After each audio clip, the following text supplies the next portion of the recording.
স্বামী স্ত্রীতে মতের মিল হচ্ছে না বা সাংসারিক জীবনে অশান্তি বেড়েই চলেছে, কি করবেন কোনোই কুলকিনারা পাচ্ছেন না? তাহলে মেনে চলুন এই কয়েকটি নীতি।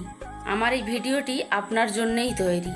আপনিও কি চান যে আর 5টা স্বামী স্ত্রীর মতো আপনাদেরও সম্পর্কটা সঠিকভাবে চলুক? আপনার 70 বছর বয়স পর্যন্ত দাম্পত্য জীবন সুখের হোক, আপনার জীবনও শান্তিময় হোক? তাহলে এই কটি নীতি শুনে চলুন বা মেনে চলুন, দেখবেন জীবনে শান্তির কোনো অভাব হবে না। নাম্বার 1, স্বামী স্ত্রীর মধ্যে কখনো কোনো জিনিস লুকাবেন না, সে যত ছোট থেকে ছোট বিষয় হোক না কেন। নাম্বার 2, কখনোই, বিশেষ করে এটা স্ত্রীদেরকে বলছি, নিজের স্বামীকে অন্য কারো সঙ্গে তুলনা করবেন না, যে ওর হাজব্যান্ড ওই রকম বা আমার বান্ধবীর স্বামী এই রকম। কখনোই নিজের স্বামীকে অন্য কারো সঙ্গে তুলনা করবেন না।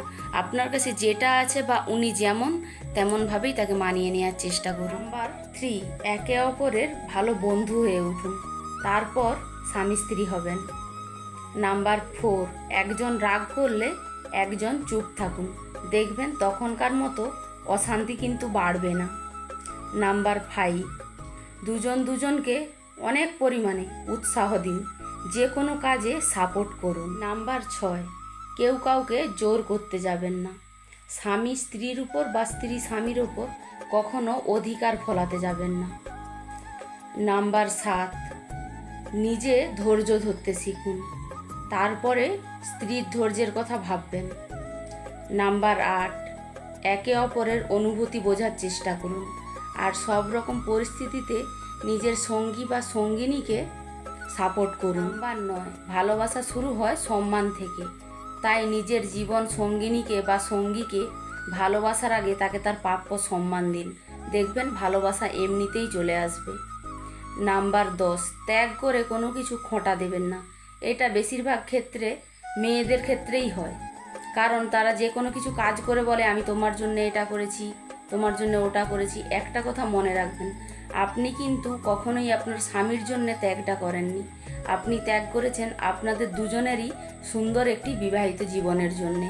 তাই সবসময় খোঁটা দিয়ে তাকে ছোট প্রমাণ করবেন। নাম্বার 11, অভিমান হোক বা অভিযোগ, সেটা বাইরের কাউকে না বলে বা অন্য কারো সঙ্গে আলোচনা না করে নিজেরাই সমস্যার সমাধান করুন বা নিজের জীবনসঙ্গীকেই আগে জানান।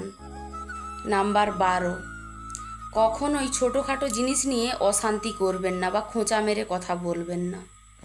নাম্বার 13, সবসময় লক্ষ্য রাখবেন, এটা দুজনকেই বলছি, স্বামী স্ত্রী, আপনার পার্টনারকে কখনোই বাইরের কেউ যেন অসম্মানজনক কথাবার্তা না বলে বা বাইরের কারো সামনে আপনি যেন আপনার জীবনসঙ্গীকে অসম্মানজনক কথাবার্তা না বলতে পারেন, এটা সবসময় খেয়াল রাখবেন। এতে কিন্তু দুদিক থেকেই সম্মানহানি হয় আর সম্পর্ক অনেকটাই নষ্ট। নাম্বার 14, নিজেদের অতীতকে কখনোই বর্তমান জীবনে টেনে নিয়ে আসবেন না, এতে করে কিন্তু অশান্তি বাড়তেই থাকবে। 15, একে অপরের পছন্দ অপছন্দ ভীষণভাবে খেয়াল করুন, এতে করে আপনাদের মাঝখানে তৃতীয় ব্যক্তি প্রবেশ করার সুযোগই পাবে না। 16, একে অপরকে প্রচুর পরিমাণে বিশ্বাস এবং ভরসা করুন, যাতে বাইরের কেউ এসে আপনাদের সম্পর্ক নষ্ট না করে দিতে পারে। সবশেষে যেটা আছে সব থেকে গুরুত্বপূর্ণ, সহজেই কিন্তু কেউই হাল ছেড়ে দেবেন না। একটা সম্পর্কে ছোট বড় অশান্তি লেগেই থাকে, কিন্তু তাকে সময় নিয়ে নিজেরা সমাধান করে নেওয়াই বেটার। সহজেই ডিভোর্স বা আলাদা হয়ে যাওয়ার সিদ্ধান্ত কখনোই নেবেন না, এতে করে একবার সম্পর্কটি ভেঙে গেলে কখনোই সম্পর্ক জোড়া লাগবে না, সুখী দাম্পত্য জীবন কখনোই পাবেন না।